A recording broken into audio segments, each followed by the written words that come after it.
short, look like a boast. It's your grace how I'm enjoying most. Hi, welcome to Set Free, Not Just Sober. Thank you for joining us on our episode 3. We have an incredibly special guest today.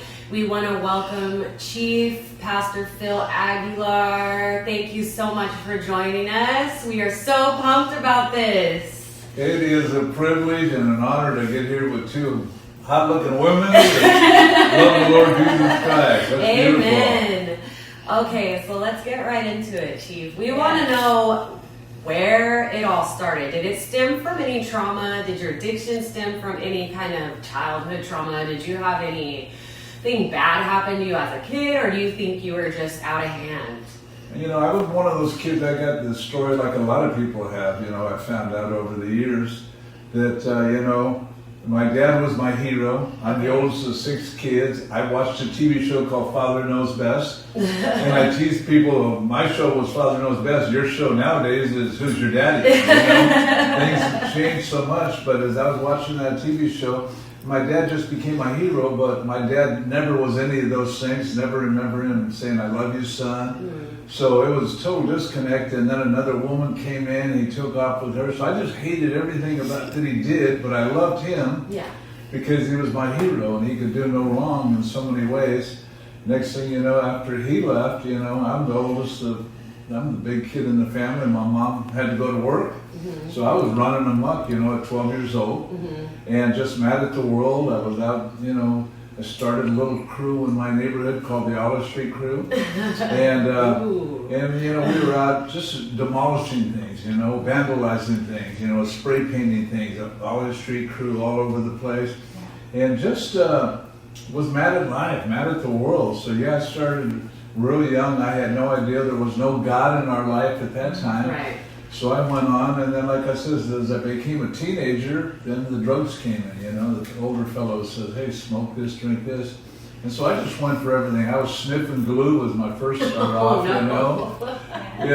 and then taking these Red Devil pills that are opiates back in our days, and then Black Beauties that were speed, methadone.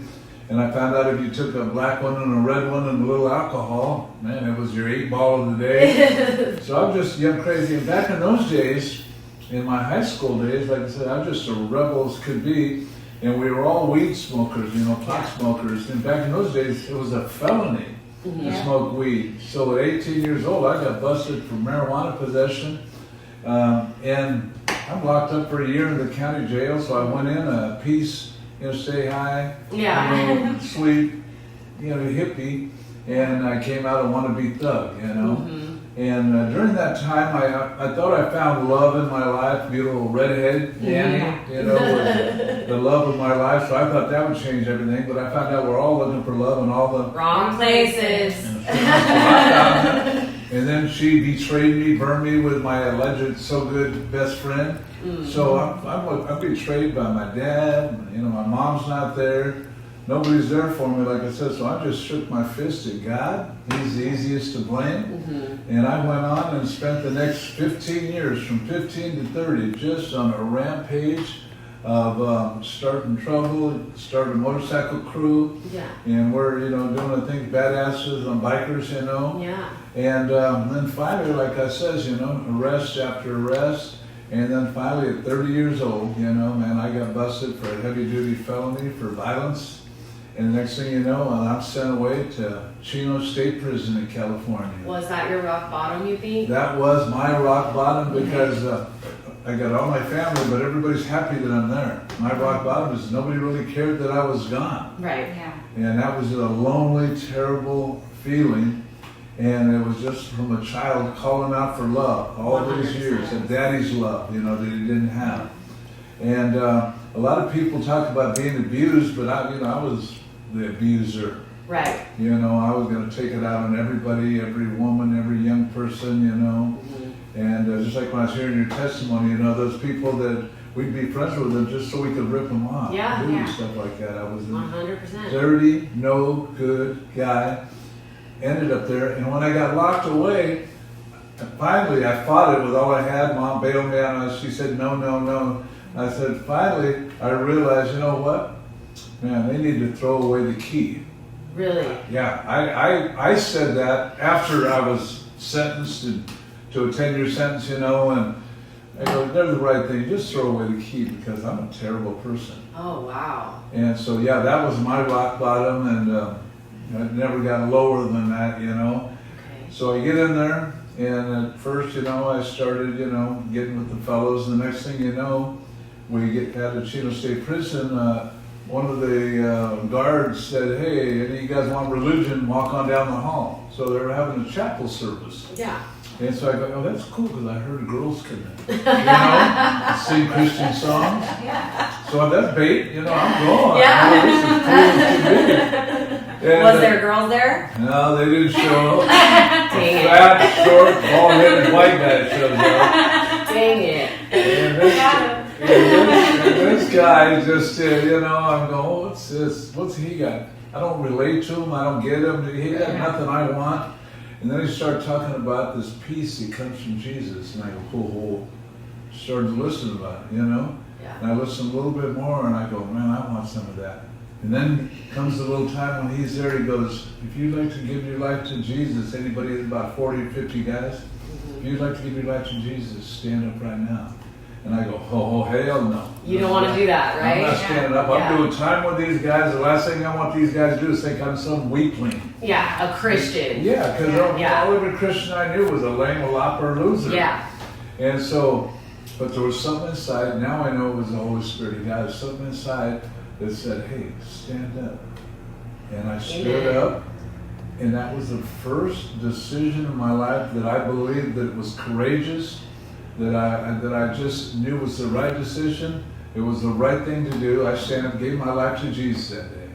Wow. And then the preacher goes, "Hey, you're going to be tested," you know, out there in the prison yard. Right. And as soon as I walked out to get on the main line, I got hit up by a few inmates going, "Hey, were you just jiving that preacher, or did you really mean that?" Yeah. And something inside again, now I know it was the Holy Spirit, yeah, something inside again said, "Yeah, I am for the rest of my life too." I got in his face, you know, like Good. I beat him up for that, you That's know. awesome. But I did that. Next thing you know, I found a mentor, a sponsor, somebody who had been in the Bible a little bit, started teaching me the Bible. Next thing you know, I started a group called God's Gang. Once again, I'm doing what I used to do. What a godly coincidence, you know? But that's what it's all about. So that was, you know, way back there, like I says, you know, God's Gang started. And so, whew, that's what I've been doing the last 40 plus years now, is starting God's Gangs. So did a lot of men follow you? Like after you gave your life to Christ, you were the chief in prison, right? So did a lot of your friends follow after you? I had a small group following me in prison. Okay. It was a small group, but we were a crew. We were to be reckoned with, you know. Yeah. And we were rough around the edges, so you didn't know if we were going to beat you up or not, you know. Yeah. And so we did that. So, but anyway, did so good in prison. They let me out a couple of years later. That's also Yeah, I get out, like I says, and then I go to find a church, and I tell the pastor, "Hey, I want more of God." That's right. So he sends me to a place called Pacific Coast Baptist Bible College. It was a Baptist seminary for people that want to be preachers. And I didn't want to be a preacher. I just want to know more about God and share with people. But I end up getting in there. And then when I'm there at seminary school, a pastor from my hometown in Anaheim comes up to me and goes, "Hey, would you like a job at my church?" I was being offered a job. This no good, filthy, horrible person was being offered a job at church. And I'm going, "Yeah, I'd love to." Yeah. And then I go, "What is it?" And he goes, "It's an extended daycare worker." And I go, "What's that?" He goes, "You're going to be babysitting kids. We have a big Christian school. Parents drop them off at 6 in the morning. You watch them till school starts. Lunchtime you watch them. Free time you watch them. After school you watch them till the parents pick up." And I had some of the, when I went to work at the church, I had a couple of the school teacher ladies go, "Boy, that's a humbling job. You're a babysitter." Yeah.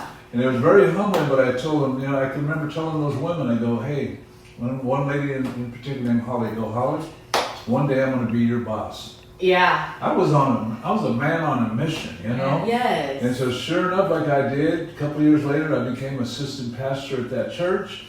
I started bringing it in, but everybody I brought in had their asses hanging out, their tits hanging out, they smelled like drugs, alcohol, and everything like that. So people in the church, straight people going, you know, the senior pastor's going, you got to start bringing in different people. Different kind of people. These are my people. Yeah. You know, this is what I do, drug addicts and all that stuff like that. Yeah. And so in a nice way, the church leadership there gave me the right foot of fellowship.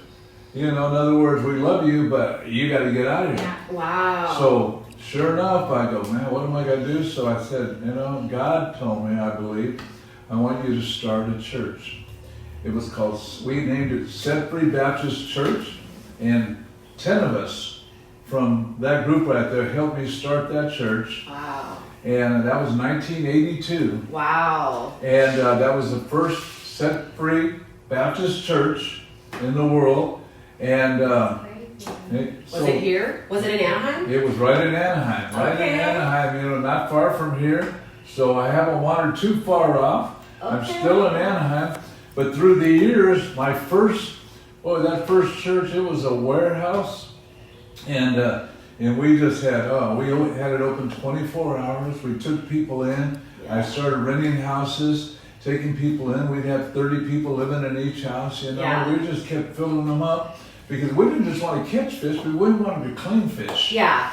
And the kind of people that we caught, Jesus said, follow me and I'll make you to become fishers of men. Yes. And the kind of fish that I caught with my canoe and one oar, you know, were, like I said, broke, poor, bottom feeders, you know. I call it carp fishing. Yeah. I don't know about y'all, but when's the last time somebody invited you out to a carp dinner? Never. No. We didn't catch no bougie fish. We had all them carp that rough around the edges and people, gangster type people, ex-cons, all of them. Man, we were the misfits. We were the outcasts. We were definitely like that. But that first church in 1982 that I started there, like I says, within 5 years later, we were the fastest going church around. That's amazing. Man, it was amazing, like I says.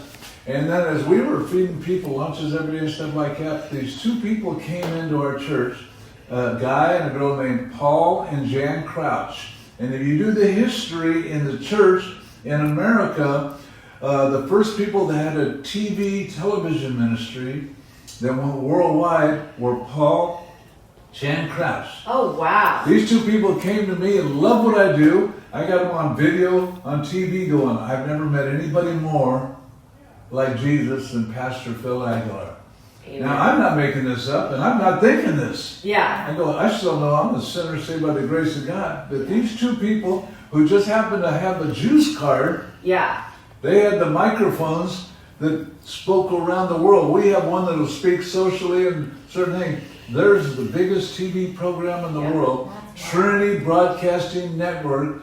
Google it up, check the history, and these two people gave me a TV program. What? I had a program on every Friday night. Matter of fact, the church got so big, thousands of people. People would come from other countries, go to Disneyland, Knott's Berry Farm, and Set Free Church. Wow. And so it was just on and popping. Jesus was moving in our midst, and I got to be a little part of that with my wife and my kids. We're the first ones to have rap in church. My kids are rappers, so they started rapping in church. We had rock and roll. We just did things our way. Yeah. And there's a lot of people, you know, that fit into that. I had bikers hugging at the door. I had people could come dressed like they want. Nobody was going, oh, I can't believe how you. We love people like Jesus did. Whosoever will loved him right where we were at. So it was on and popping good. I got a TV program that's going good. But in life, we all have character defects. And believe me, just because I was a pastor, a preacher, Dr. Phil, and all that stuff, didn't mean that I wasn't a sinner. Right. And sure enough, like I said, at the top of that ride, the chief got himself in a little bit of trouble. Did pride come in a little bit, you think? Pride came in a whole lot. Okay. Oh, that's it. Pride always comes in before the fall. Amen. Things were going so good and so great that I actually thought that, boy, you know, God, you're pretty smart picking me. Oh no! Oh yeah. And sure enough, I went down for the count. I can remember, not too far from here, down the street, there's a place called Glover Stadium, and I had my farewell service. Had 7,000 plus people there at my farewell service, and I was telling everybody, I'm out of here. I got to go. I'm not doing good. I'm making bad spiritual choices, and I'm sorry, you guys. By that time, I'd started over 100 other Set Free churches. Oh my God! Things were going so great. But who messed it up? I had to find out again. You know who it was? You did. Me. Self-sabotage. Oh, self-sabotage. That's why I let people know. I said, hey, be careful doing good. Take it one day at a time because it's a long distance ride. And so sure enough, like I said, I went and hid like King David did in the caves from King Saul. I went and hid. Yeah. I was ashamed of my life, ashamed of myself. And while I was in hiding, God was still there. And one day I get a phone call from this pastor named Tommy Barnett, big famous pastor in Phoenix, Arizona. Mm-hmm. He calls up and says, hey, Pastor Phil, I need your help. Okay. And those words were like, I call that, they were my defibrillators. They brought you back to life. Yeah. They brought me back to life. They need me, you know. Yeah. Felt wanted. I felt important. And I felt, and this guy loved on me so much that I felt like he gave me mouth to mouth. Not everybody's going to put their mouth on somebody else's stinking mouth. Yeah. But he did that for me, and he brought me over to LA to help his son build a place called the LA International Church and Dream Center. Oh, what was that? What was that all about? That was the biggest inner city ministry in the world in downtown LA. We went to Skid Row, we went everywhere there, and my buddy bought a hospital. Called the Queen of Angels Hospital in LA.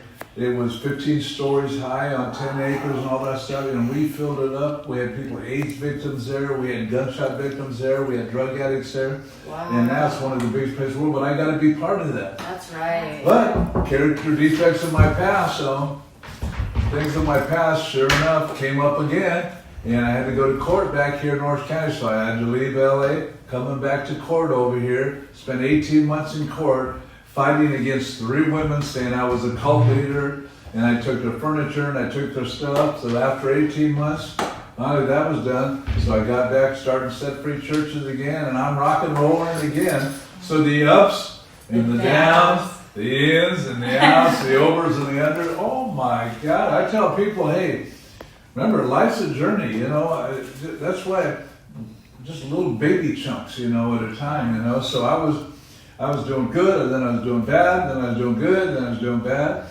And then finally, like I said, the last part of my journey, the last 18 years in my life has been where it's been steady course. The last 18 years in a row, just steady, spready, just on it, just boom like that. But that happened because I got another wake-up call. Okay. I got another pride trip. Okay. I'm 60 years old at that time, 18 years ago. Okay. I'm 60 years old.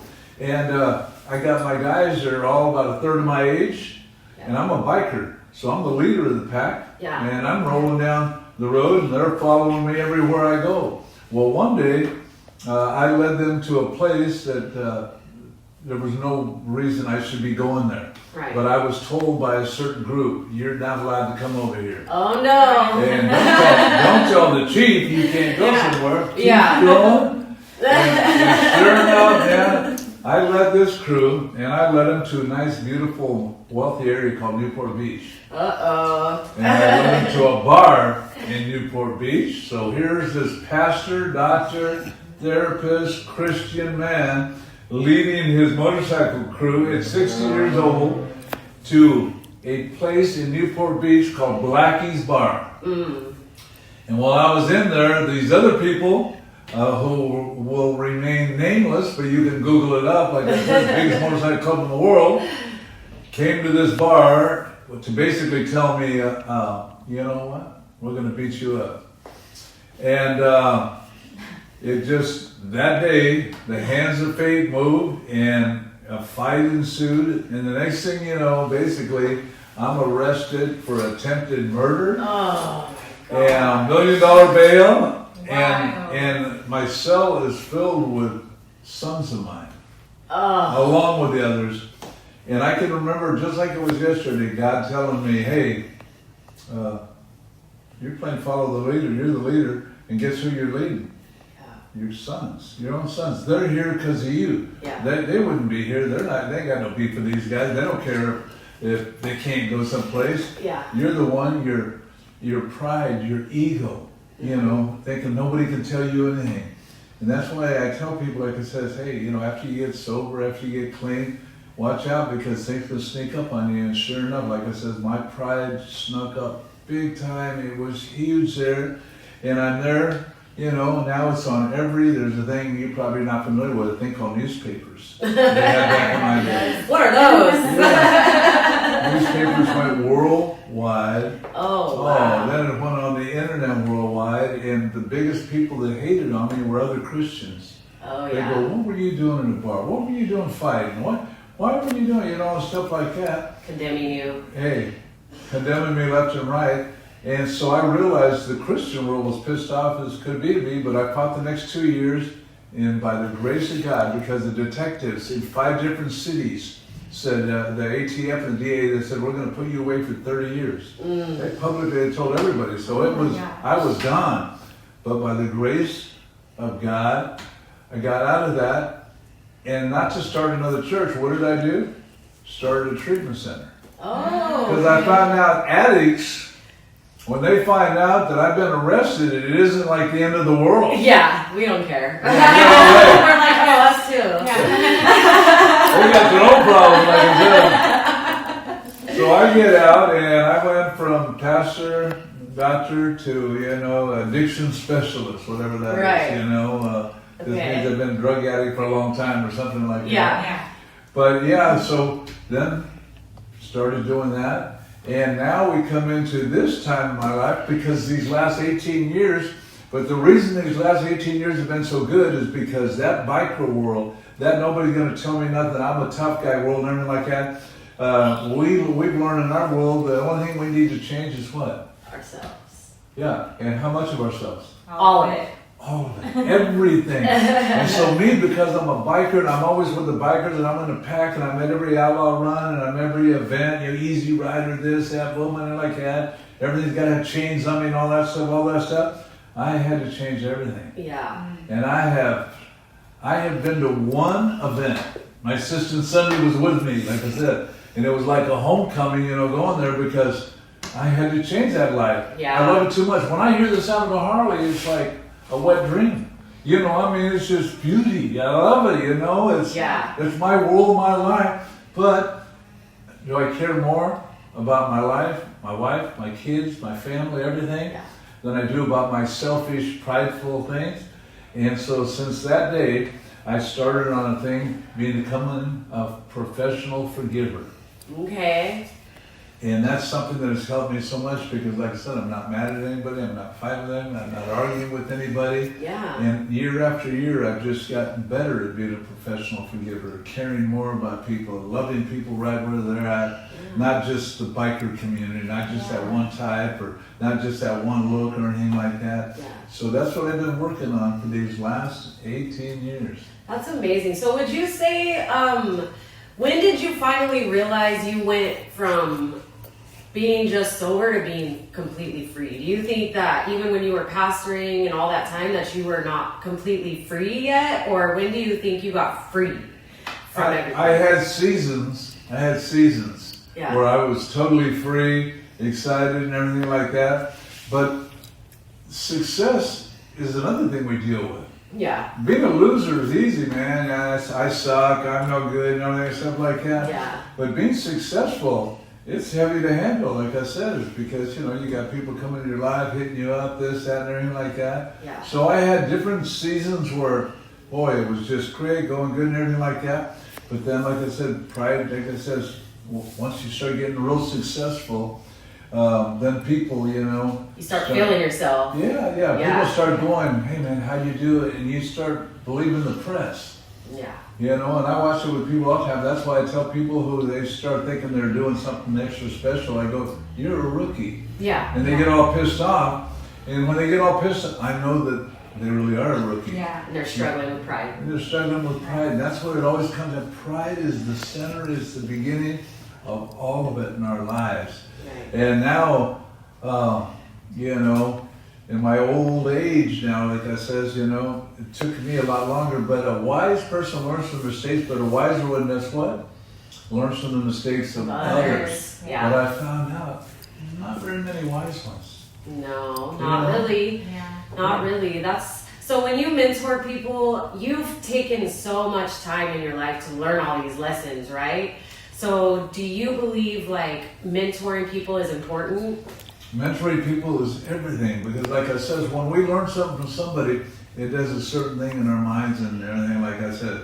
But when we start to teach others, boom, then we're Yeah. putting it in our brains, you know, and it's reminding us and redoing this and relearning it and everything like that. That's why I'm totally into every day of the week going out and going to mentor, but listening at the same time. Yeah. You know, be quick to listen and slow to speak. So every person I come in contact with, person laying there with their butt on the floor, like I said, you know, last night I went to get some groceries at the store, you know, and I see a fellow out there. I'm going to give him a couple of bucks, just, you know, try to give a little word. I take my grandkids to school in the morning just so I can talk to them and give them a little word. Yeah. And because I found out, like it says, everybody's looking for love, but all the wrong places. Yeah. And it's businessmen, whoever it might be. I just did a funeral this afternoon, and it was cool. You know, the band that was playing at this event, stuff like that. Those people, they heard us set free, and they come over talking to us. You know, and then the person whose wife had just died, her daughter's the one that she made our logo. Oh, Yeah, okay. and so her mom died, alcoholism, you know, just, that's awful. you know, heavy. So yeah, it's, that's what keeps us going, I believe. That's the key, is to keep giving it out. Keep giving it out. Yeah. Because like I said before, I take, oh, that's cool. Oh, that's cool. Just keep Hey, it for that's cool. yourself. Yeah. Yeah. And that's when we blow up and we start thinking that, you know, we got something extra special or anything like that. But everybody falls subject to, like it says, pride. That's the thing right there. Yeah.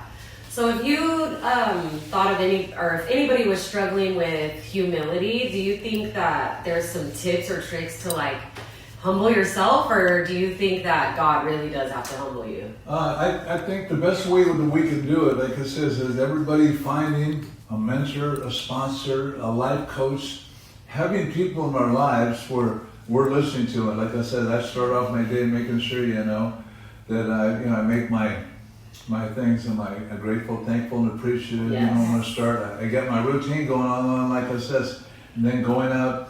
What I expect to get back, the Bible says, what you sow, that's what you're going to reap.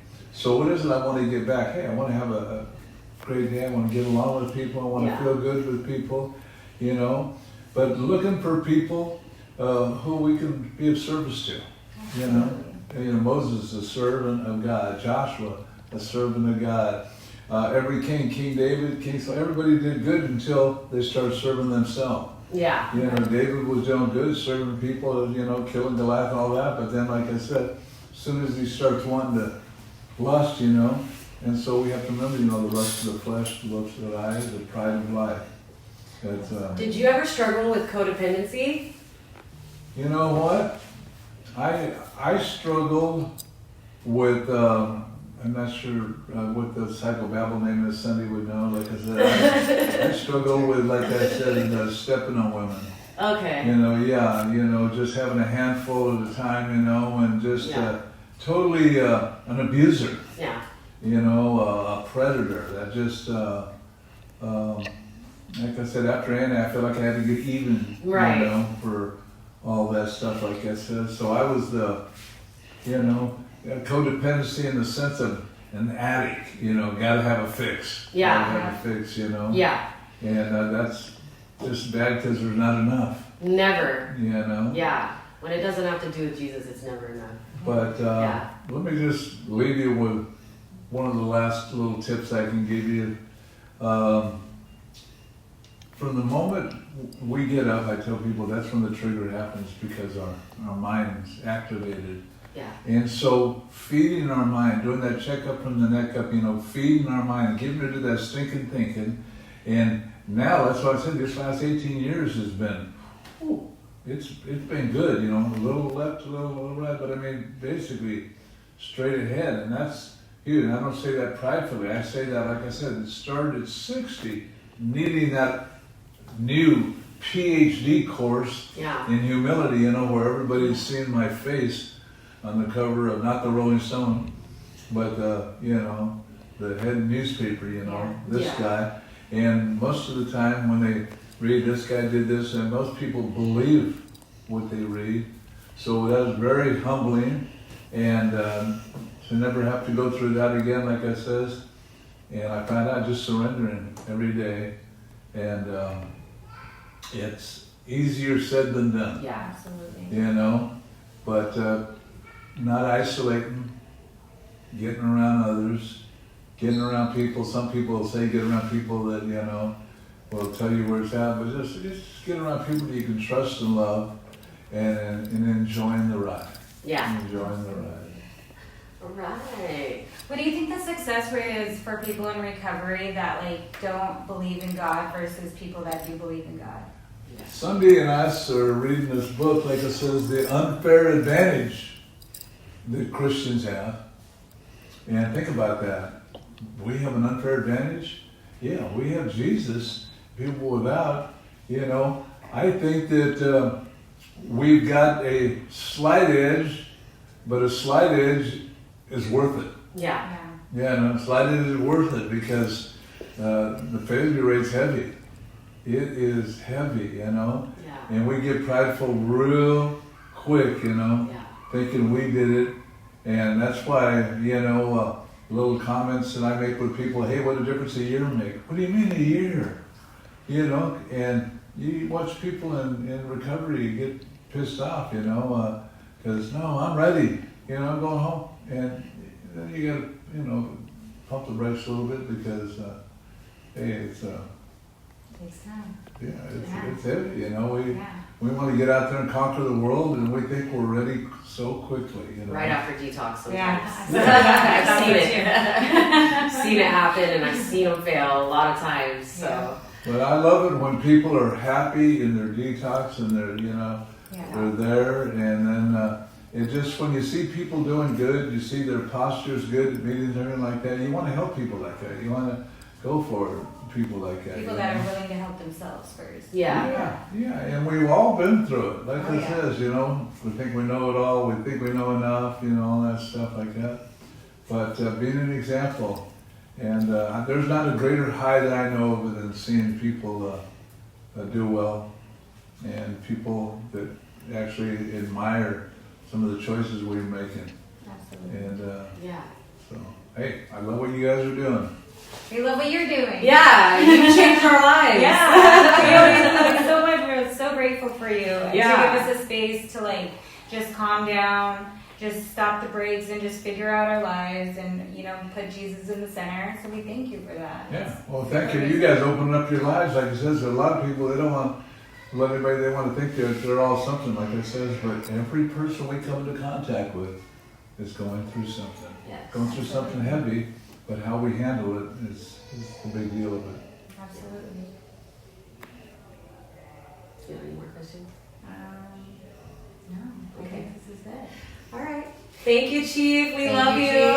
Love you. Hey, keep it up, girls. Keep it up. Proud of you, like I said. Keep you. it up. Thank you. And Zoe back there on the ones and twos. Yay. Yeah, props to Zoe. We just want to give a shout out to Zoe. Yes. We love you. Thank you for being behind the scenes. And really, this wouldn't be possible without you. Yes. We want to remind you guys we have something going on every night of the week here at Set Free, 7 p.m. We have church on going. 10 a.m. Sunday morning. Yes, so please come see us. We want to meet you. Please leave some comments. And we love you guys. We'll see you next And time. don't forget to check out the Set Free Anaheim page. Yes. Oh, yes. SetFreeAnaheim.com.